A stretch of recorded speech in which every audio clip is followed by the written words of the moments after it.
Okay, so I just wanted to capture the flame. You know, this is what's keeping me warm. But we're back with Project Super Sport on this nice, breezy, somewhat chilly day. I know it's been a little while. Sorry, we had to take a little break, order a bunch of parts. So last we left you off was with the timing chain that was incorrect. So I found the correct timing chain and gear. So today I'll be tackling that and installing that. Luckily one of my buddies let me borrow his installer tool. Doesn't look like much, but it gets the job done. Also, I am going to be taking these front rotors off finally, and then taking it to that same buddy who let me borrow that tool so that he can resurface the front rotors and the rear drums. So hopefully you enjoy. I know it's been a little while, but hey, we're back. Project Super Sport, here we go. All right, so it may look familiar, but here we are. This is the driver front brake rotor. So to take the caliper off, you gotta take these caliper bolts off. And something I ran into is some trouble here is that these weren't standard like bolts sizes. They're Allen keys. And well, unfortunately, me personally, I only had metric and they're standard. So my buddy, thank goodness, has standard Allen keys. These are a 3/8, and I was struggling to see what fits. And luckily, this is the perfect size. So what I'm gonna try to do is, since I'm by myself today, I don't have my friend here with me helping me out. I'm gonna try to set this camera up so I can do a time lapse while I take these off, so you can kind of see the process of how this comes off. So, all right.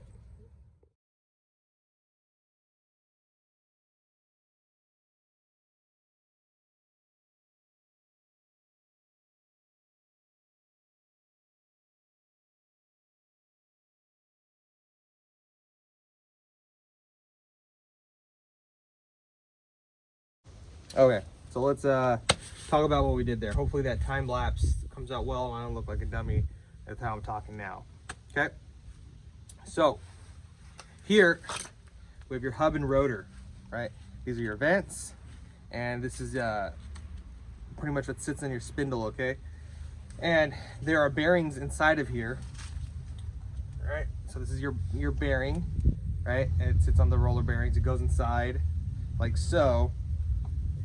And this is what sits on the spindle down here to which allows you to spin the rotor. And let me lower this little I guess I'm gonna sound like an old guy right here, this doohickey, my stand.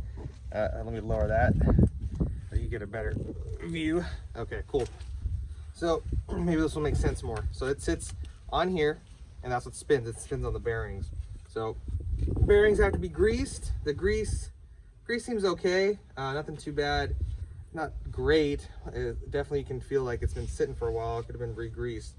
So I kind of took everything off. Right here, this is your caliper, right? This is your caliper piston. This is a single piston right here. So one piston pushes out on the entire caliper and applies force to the pad and compresses down onto the rotor, which gives you your braking force right there. So you ever hear people saying, oh, I got a 4-piston caliper, 2-piston caliper. That's what they mean. There's multiple pistons applying pressure at different points more evenly to give you better braking power. Efficiency, I guess, would be the best word to do it. So this is kind of standard on older vehicles or just kind of stock vehicles that don't need much performance. Bigger brakes, you know, you're more likely to find multiple piston calipers. So this one's got one. We will be replacing it with the brake line also because it is cracked. I showed that in a previous video. And then when we do that, I'll show you kind of how to bleed the brakes and what the process is from there. But for now, I'm going to store it up here and show you this kind of cool trick. So like I said, this rotor isn't necessarily that common in most newer vehicles. So with the bearings in here, usually they just sit on these studs right here. The studs are fixed to the hub, and then the rotor just kind of slides onto it and floats that way. But this is a one-hole assembly, and these are a little more expensive. So I need to get this back bearing out, and there's a dust seal right here. There's two ways to do it. You can have a seal puller, or there's a neat little trick I learned, which is kind of cool. You put this back on here, right? You take that nut that was holding everything on, you put it back on a couple threads, right? just like that. And then I'll try to do this where you can see it.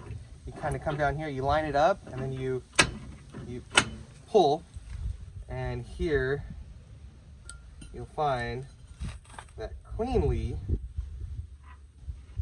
I have been able to take off the rear bearing and the rear dust seal, or grease seal, excuse me, without damaging it. I don't recommend this, but if you're really on a budget, you could reuse this, but you are risking, you know, it working as well as it was when it was first installed. But a seal puller will damage this and render this useless. So if you're gonna have to reuse it, use that little fun trick I showed you. So hopefully you get that. And that's it for this. I'm gonna do the other side, and then we're gonna get started on the timing. So any questions? Yeah, did I leave anything out? You know, yeah. Everything looks to be reusable here. And I guess I'll show you the bearing packing in a little bit, because you got to re-grease these. So, okie dokie. Oh, something I forgot to mention was that these were the Allens that caused me some kind of headache, I'll tell you what. Very interesting though that they went through the calipers, and that's where the pads were sitting to be held in place. So that, I haven't seen something like that before. That's definitely an old school kind of thing, but here are the Allens. So definitely thank you very much for letting me borrow these 3/8. I don't have standard Allens, but I'm glad someone I know did. In the mechanic world, it's like saying, oh, that's my other toolbox over there, when you have a friend, so you don't have to always buy everything. Okay, sorry for the wiggling. I'm trying to do some camera magic here with you guys in a weird spot on the car. Again, I don't have my second hand here to record with me, and it makes things interesting. As a refresher, just wanted to take off the timing cover for you guys. See what we got dealing with over here.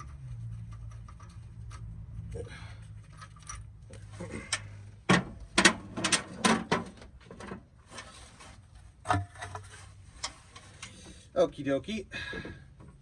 Okay, so I'm going to show you guys the old timing gear that's right here, and then my new one that's in the box, and how I'm almost 100% sure I got the right stuff this time.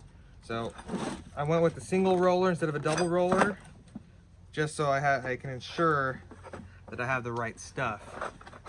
So here's the new one, here's the old one. Kind of what I did was just kind of married them up and lined everything up. So look, I have that nice uniform shape right there.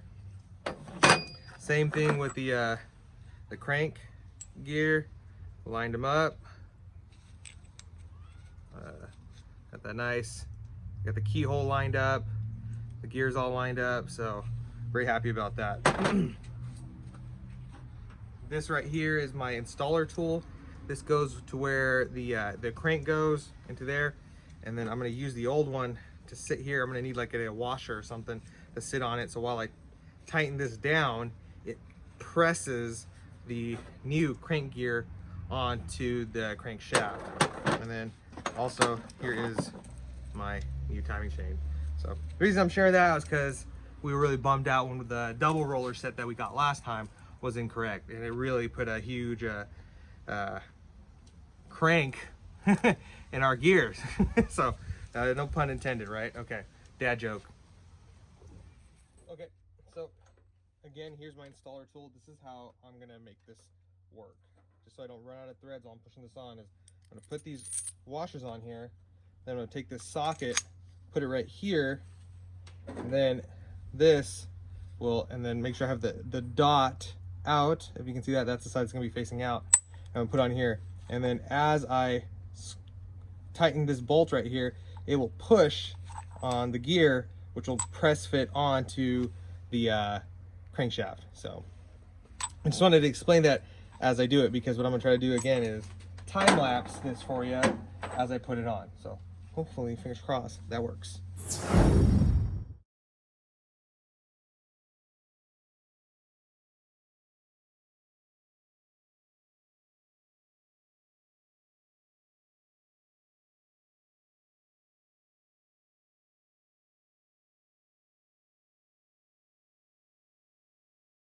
My tool wasn't working. Luckily my dad has some tubing lying around and a chop saw, so he's gonna help me cut about length of the bolt here to sit on the washer like this, and then I'll be able to press fit that shaft in. So yeah, that's about the length we're gonna need, Dad. Cool, thank you. Yeah. I'm gonna put a mark. You come and check it again, make sure.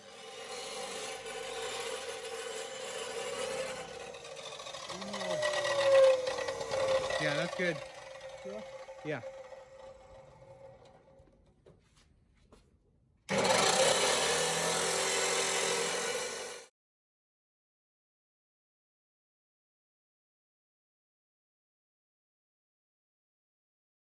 Let's try this again. So I had a little hiccup. The tool actually didn't fit in all the way, so I wasn't able to get it to where it needs to go. We still have a gap back here, if you can't see. So luckily my dad has a lot of spare metal hanging out, and a chop saw helped me with that. So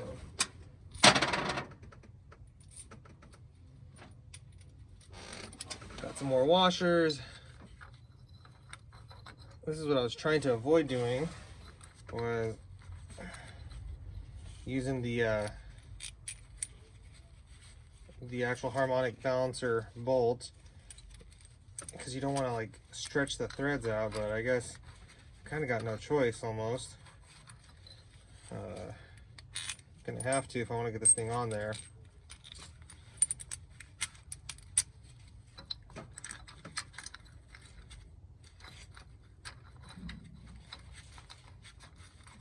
Okay, there we go.